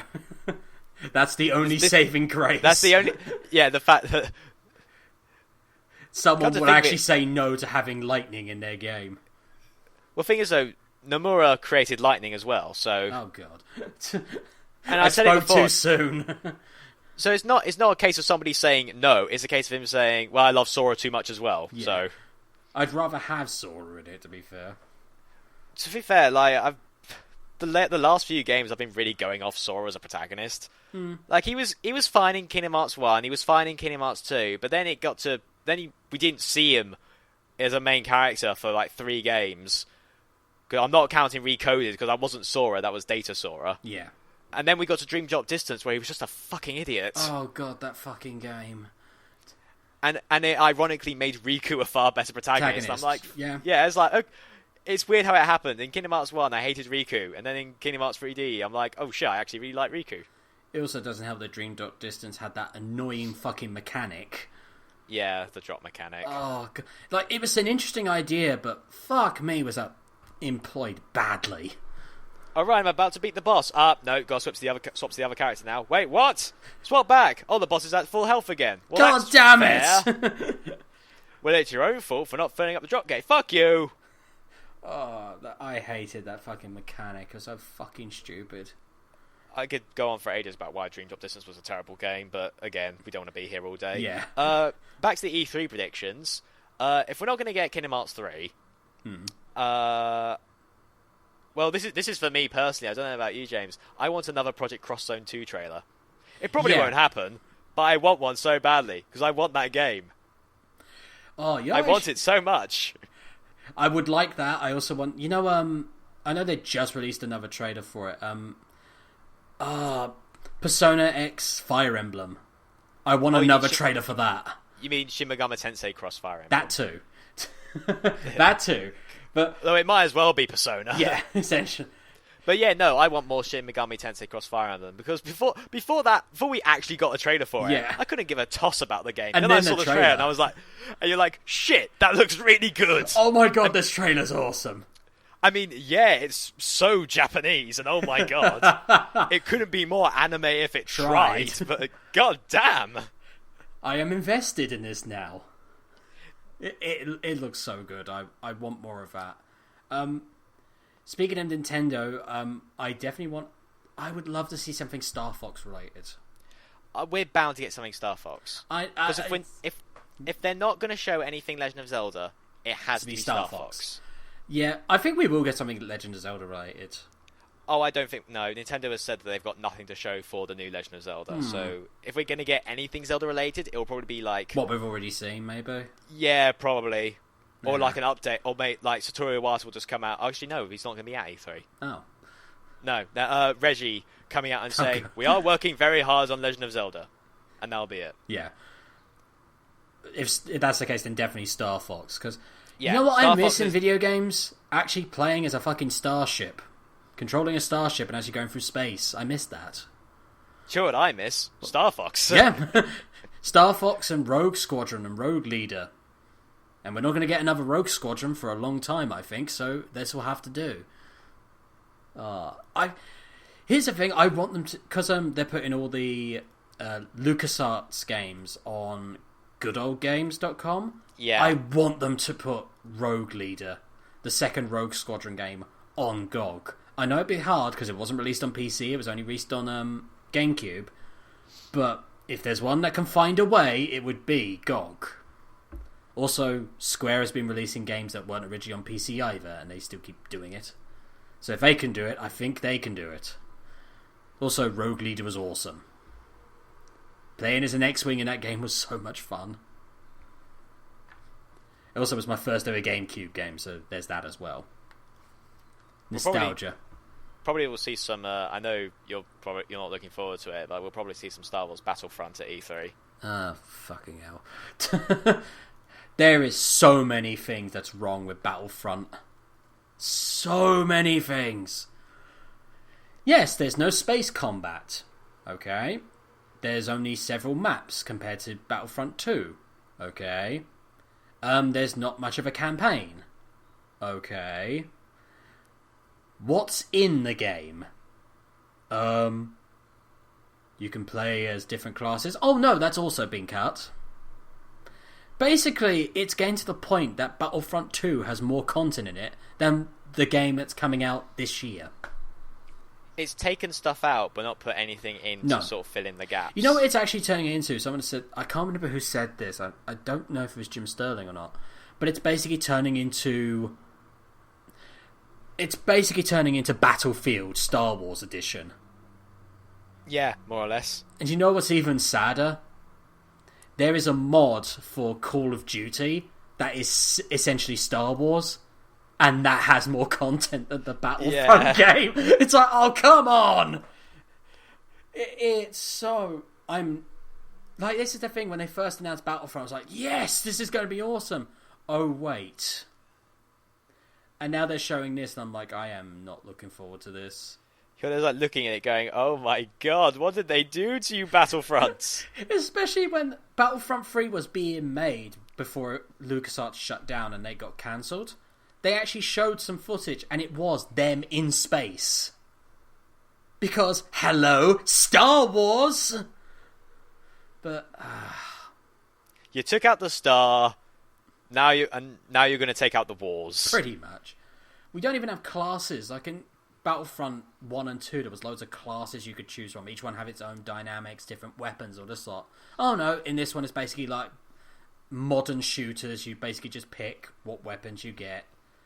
There's no classes, you just pick different weapons. Just...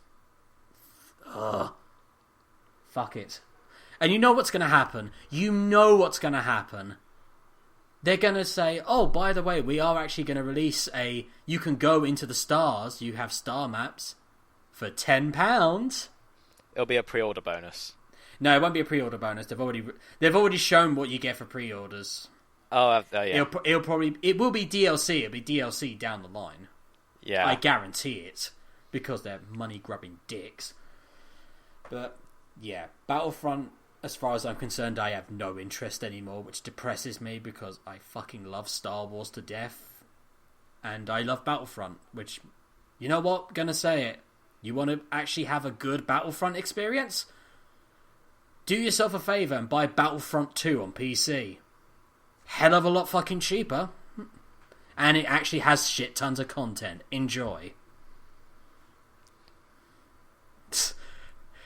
All my fuzzy feelings from Witcher 3 are gone down the drain. Yeah, play some Witcher 3 after this, James. It'll cheer you up. It's like an antidepressant. Yeah. It's kind of weird considering the world of The Witcher is kind of depressing. It's making me happy.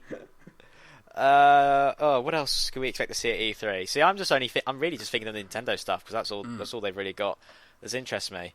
Plus, I will say Nintendo's because obviously it's not a press conference anymore because they do the digital event. That's what they call it. Yeah, the digital event. I'll be able to check that out. Because it's at a reasonable fucking time, as opposed to Sony's press conference, which is at 2 a.m. Oh, Jesus.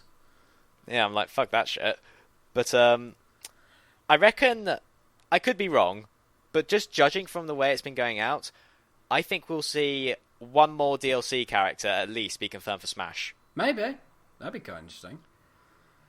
Didn't we have the Choose Your Own one? Maybe that's what's going to come out of it. Maybe. Well, according to the site, the ballot closes in October, I think. So it's still a bit of a way to go. But that's just a guesstimate on my part. Yeah. If it's not that, then okay. I don't mind either way. Give us more characters. I'm happy with that. I'm not going to complain. We may get some more details on some of the stuff that got revealed in today's Nintendo Direct. Like, as we're recording this, a Nintendo Direct happened earlier today at 11. I watched it, James didn't. So, it was... I'll just sum it up now. Because it was a Japan-only one, so it was mostly about, like, what's coming out in Japan next. Yeah. So it's not really known how much of this stuff is actually going to come over here to the West. Though I imagine some of it will. Hopefully. Well, considering what they've shown, I'd be surprised if some of it didn't come over here. But what we got, just going off the top of my head real quick, apparently this has been like confirmed for a few days now, but we just got a trailer for it. A 3DS remake of Dragon Quest VIII. I've seen this. Which came out on the PS2 like 2005, 2006. My only concern is Square have been very mixed when it comes to Dragon Quest. They keep doing what Capcom does, which is like, people don't want Dragon Quest. We do. We don't want to release it over in the US and the UK. No. Well, you say that. Like, apparently, from what I looked up, Dragon Quest VIII was the first Dragon Quest game to actually be released in Europe. And since then, a bunch of the older Dragon Quest games got remade for the DS and released over here.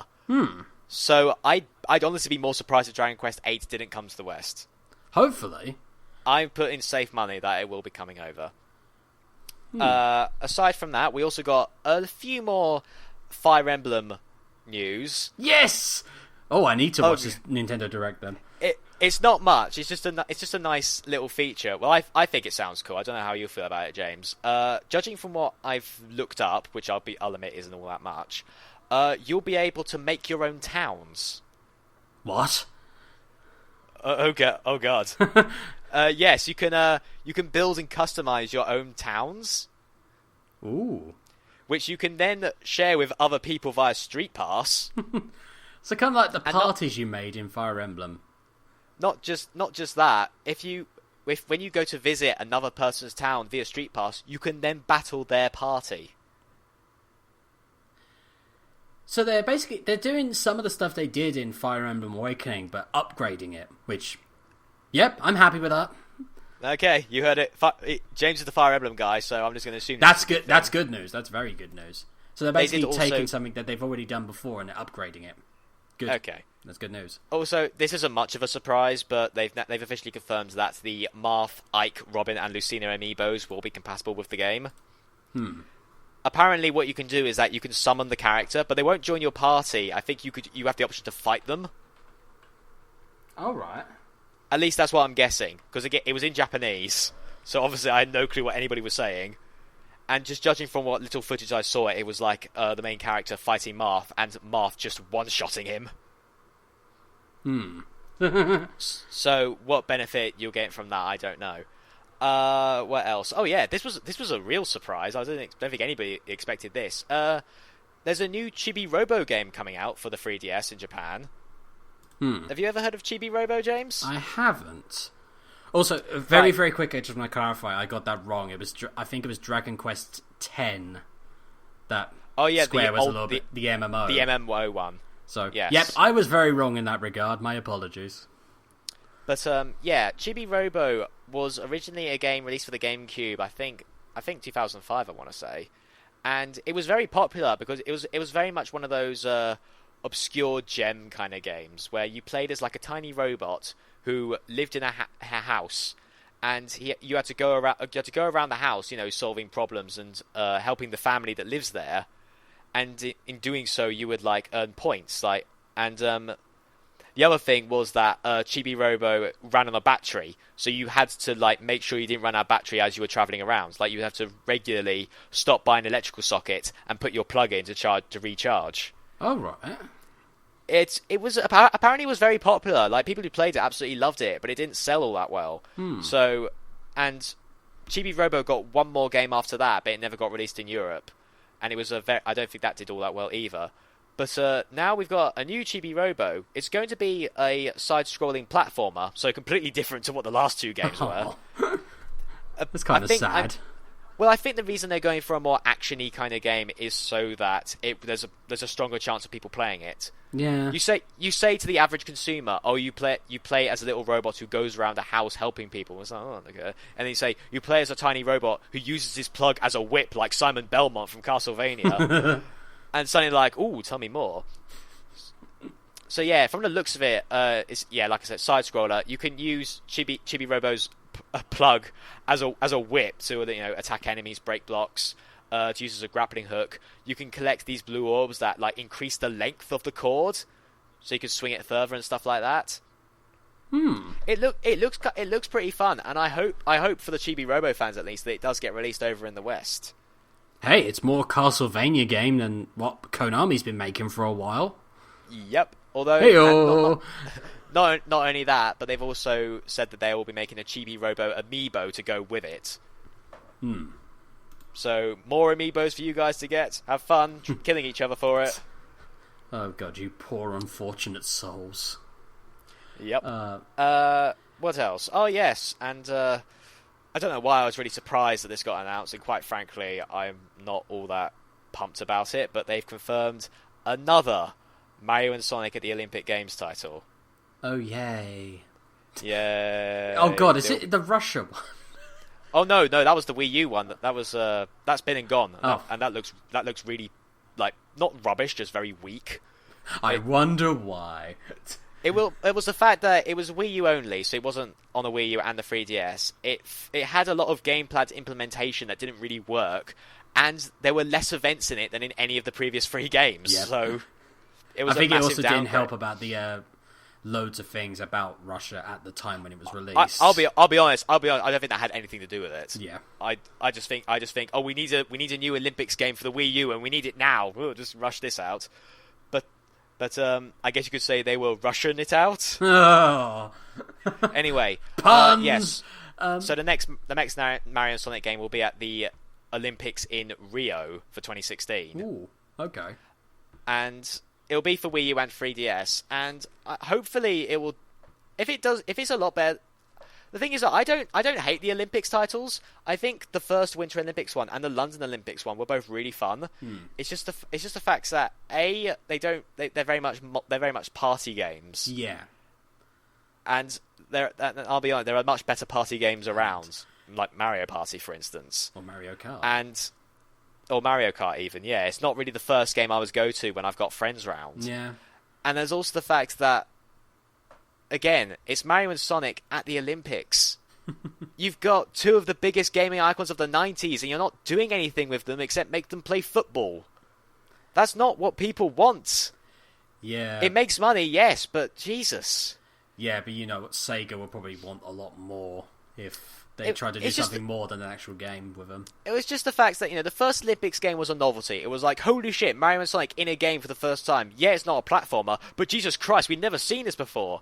And then the winter one came out, and it was like, okay, yeah, we've already seen this, but this is actually a much better game. Like, Winter Olympics was a far better game than the first Olympics title. Yeah. And then the London Olympics one came out, and it's like, okay, this is getting a bit old. And then the second Winter Olympics one came out, and it was like, okay, now you're taking the piss. Oh Christ, this is going to be a regular thing, isn't it? And I thought that would be the last one, but nope. clearly I was wrong. I don't know if it's good. I'll give it a look. I'm not holding my breath. They have to do something great for this to be a sell. I think. They need to like incorporate some new modes or something. Yeah. Like the Winter Olympics game on the first Winter Olympics game on the DS actually had a story mode that was really cool. Like with it had some weird quasi RPG elements to it where you were going around recruiting other characters as part of the team. And you had to complete certain events under different circumstances to get crystals to open up the pathway, and there were boss fights as well. It was kind of cool, and it had a lot of replay value. It's just a shame that they didn't really do anything else like it afterwards. Yeah, it's one of those of not particularly sold on it. They need to do something very, very big for us to be sold on it, I think. Yeah, so as it stands, it's just kind of like meh. Yeah, I definitely see where you're coming from. Another game I want to see more of. I think it's been confirmed we probably are going to see something. I want to see something for Doom. Oh yeah, there is a new Doom coming out. Yeah, now. Bethesda's making it. Here's the thing: if it was like a few years ago, I'd be like, "Oh god, no." But after Wolfenstein came out, which was absolutely fantastic, I'm really looking forward to seeing what they do with Doom. Especially one of the things I love about Doom the most was the bloody music. Especially not Brutal Dawn, that's maybe just that opening fucking theme. You know what I'm talking about. Just that rocking guitar. Right. But we'll have to see. I hope to see good things, and if anyone's going to do it, it's going to be Bethesda. Although saying that, they did do Evil Within, and that wasn't very good. But it's always hard to predict E3 stuff because there's a good chance that a lot of it is going to be announcements. Or pre-rendered trailers that show nothing. How can you predict an announcement? Yep. Or just pre-rendered trailers that show nothing but gameplay.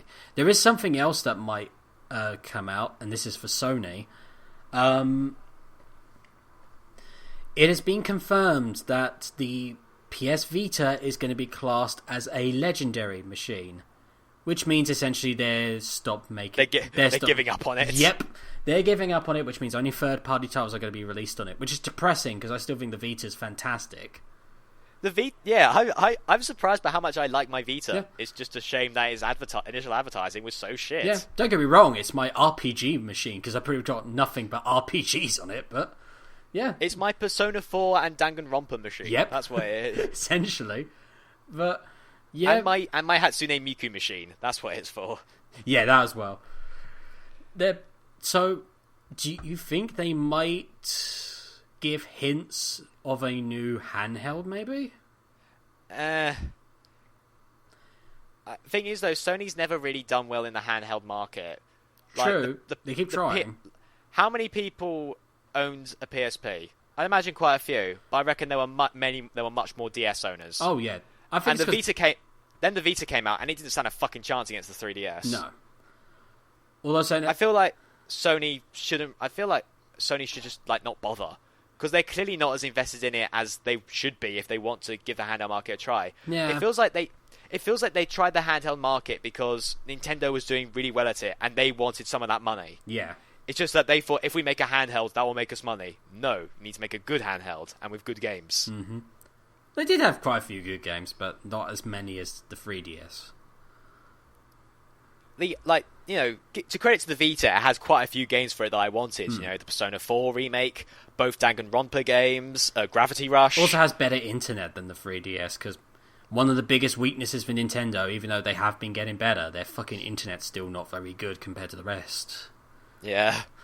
Took them ages to actually bother using just general Wi-Fi. Yeah. No, you need to use Nintendo's own brand of Wi-Fi. What? Why? Because reasons. No. Because reasons.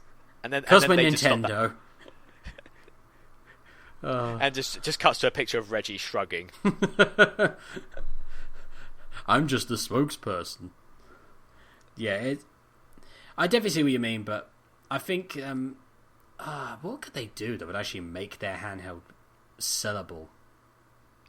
Yes, that is a new word that I've just invented. What would it be sellable?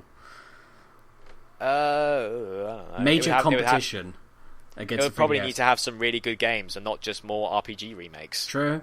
Yeah, that's a good point. Because even the first Danganronpa was a remake. Oh god, it was, wasn't it? Yeah, first Danganronpa was a remake. The game was Japan only for a long time, and then eventually they reworked it. I think it was a PSP, and then it was released with Vita. I think so too. Reminds me, I need to watch the Danganronpa anime. Yeah, we've talked about that before. I still need to watch that. I've heard mixed things about it. You still need to play Danganronpa 2, mate. I know. I will definitely get there. It's batshit insane, but Jesus Christ. I will definitely play it. Speaking of, we probably won't see this at E3, but it'd be cool if we saw some Danganronpa 3 news, because there is a Danganronpa 3 in the works. Yeah, that would definitely be good. Especially as there was a spin-off. Yeah, the spin-off is coming to the West in the autumn, I believe. Cool. We are getting it, thank Christ, because I really want it. I really want it, even though it's completely different from the main games. It's a third-person shooter. Essentially. Except you use some sort of loudspeaker that you can use to hack the Monokuma robots. And the main character is the one with Makoto's sister. Makoto's sister. Yeah, I forget her name, but yeah. Which I think is really cool, because we didn't really see much of her in the first game, because she was Makoto thought that she was dead. Yeah. Also, one of the major characters is also who's the one with the schizophrenic who has the different Toko. She's a major. Spoilers. Because have you forgotten that her split personality was like a massive turning point? Oh crap! Yeah, I forgot about that. Skip that bit, guys. Skip that bit. They'd be fine. It's been out for years. They'll be fine with it. What else is there? There have been rumours that maybe there'll be a new Punch-Out at E3. Just a rumour, because I don't know if you saw when Nintendo released a video explaining what they were going to do for E3. Most of it was Reggie doing a montage of. Because they're doing like the Nintendo World Tournament thing, they're like doing a big sort of a championship thing. Yeah. Over the course of E3, and so Reggie's like, I'm going to train for it, so I'm going to resign from the head of America and go train for it. And like one of the shots is him in Little Mac's pink tracksuit. So a lot of people were like, "Oh, is that alluding to a new Punch-Out?" It's worth watching just for how stupid it is. It's great. It'd be interesting because we haven't had a Punch-Out game in a long time. And think about it. How many boxing games have there been? Not many I can think of. The only ones I can think of in recent memory are either the ones from EA Sports. Oh yeah. Or the Rocky games, which were actually really good, I might add, especially the storyline. Yeah, but those are old. Very old. PS2, GameCube era. But yeah. Oh, speaking of GameCube games for Virtual Console, please. Yes, more. Give us more. Can we get that confirmed? Please. Pretty please. There are so many games I would want to see on there. If we ever get them, I don't know. But it's something we definitely want. It would be so weird if they bypass that, because they know people want it. Yeah. But if there's anyone who would, it's Nintendo. Nintendo's the kind of... They do that thing where they know people want it, but they're sort of like, they'll probably die down. And then like 10 years later, they're like, okay, people really do want it, because they're still asking for it. Maybe we should do it. We'll do it, but we'll charge them more than we should. Give them another 20 years, and eventually we'll get a new F-Zero. Oh, God. Or they'll charge us for essentially ROMs. I don't think Nintendo's that bad. Like their DLC stuff has always been pretty good. The DLC stuff has, but some of the games that they've been asking for, like, I'm sorry, some of the games should not be that much for what they are. Like I think it was Earthbound is something like, what is it, £6-7? It's like, really?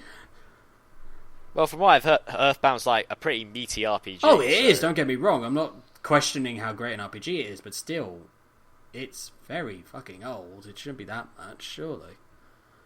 But don't forget, Earthbound was never originally released in Europe. True. It might also be because I'm used to Steam, because when it comes to old games, Steam usually has a lot of very cheap stuff. And I don't God help you when the summer sale hits. Oh my god. Oh good god. Yes, you poor people, when the Steam summer sale comes on. I think when we do episodes during the summer sale, I'll definitely be giving some recommendations out. Especially if Vampire Masquerade Bloodlines it comes on sale, because everyone should play that. For the Malkavian stuff alone.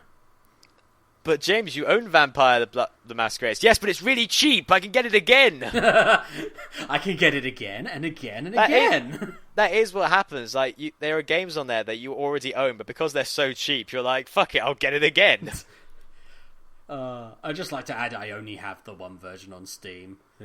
I don't... You could get it a boxed copy, but good fucking luck. Also, you need to have like the basic and plus patches, because sadly it was released at a very rushed state, and the fan patches have basically put in everything that should have been at release.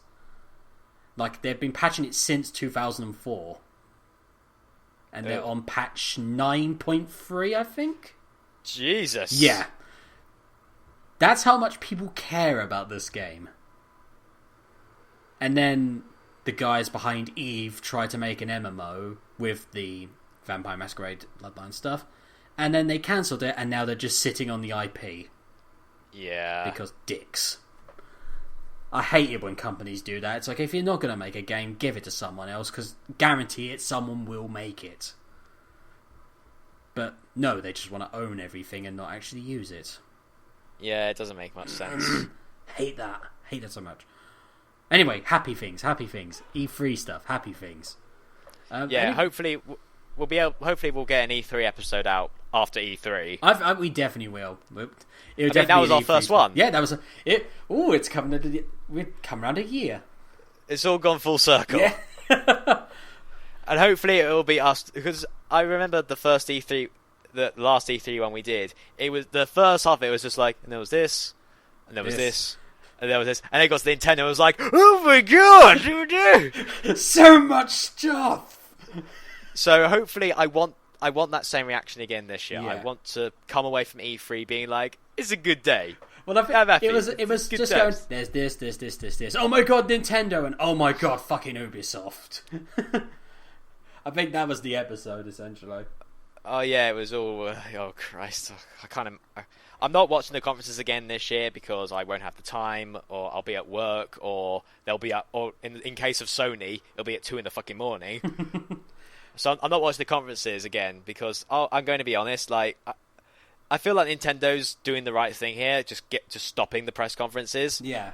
Because when they said, "Oh, we're not doing a press conference," I was like, I thought this was like the beginning of a dark age for Nintendo. I was like, oh god, they're going to go downhill, aren't they? Then I realised, actually, no, this is way better. Yeah. Because it was then that I noticed that the press conferences are actually not all that great. No, they're not very good at all. And also Nintendo kind of knows where the wind's blowing in that direction. And they also have the games to back them up. Not to mention the actual gameplay. Yeah. They played the long game. They played the very, very long game, but it's paying off now in spades. That is Nintendo's ultimate problem. It spends so much time having to catch up with what everybody else is doing. Mm-hmm. But but in almost every other aspect, they do really well. Yeah. It's just a shame that there are those other aspects that they don't do so well in. Internet especially. That and others. Yeah, but, many others, but they still do better than the other consoles, because the sad truth is PS4 and Xbox One, they don't have a lot going for them at the moment. Well, I don't think that they're going to be dying anytime soon. Oh, no, they won't be dying anytime soon. I don't mean that. I'm pretty sure they still sold pretty well on launch. Oh, yeah, they did. I'm not saying they're dying, but I'm just saying that they don't have a lot of stuff for them. Like, they don't have... There's nothing that particularly stands out yet. Well, like I said earlier... PS4, there is some stuff coming on the way, but again, it's the long game, which is a shame. Because at the moment, it just feels like, oh, right, there's all this stuff. Well, I can get it on PC and it'll look better. Yeah, that is a bit of a problem. It's ever since I've been at uni, I've been playing more PC stuff. It's a shame. Although I will say this, I do like that the PS4 has like an inbuilt video editing software, and I can actually like put it on my hard drive and put it on my computer, so I can actually like record stuff and actually get it all sorted. That's definitely handy. Yeah. Might come in handy if I actually think of some Let's Plays to do, but we shall see. Yeah. I don't know about you, James, but I've burnt out. Yeah, so I think we've gone to that stage where like, as we go, you can exhausted. usually tell the moment there's just like long gaps in between sentences. Yeah. It's sort of like, okay, we should probably stop now. Oh, hold on, I need to talk more things about Witcher 3. No, stop right there. Yes, ladies and gentlemen, I think that is definitely going to be it for us today. So, from James Hall, this is goodbye. This is Michael Beckwith saying goodbye. We shall see you next time. If not, it will definitely be for E3. The E3 Special 2 Strikes Back. See you later. Goodbye.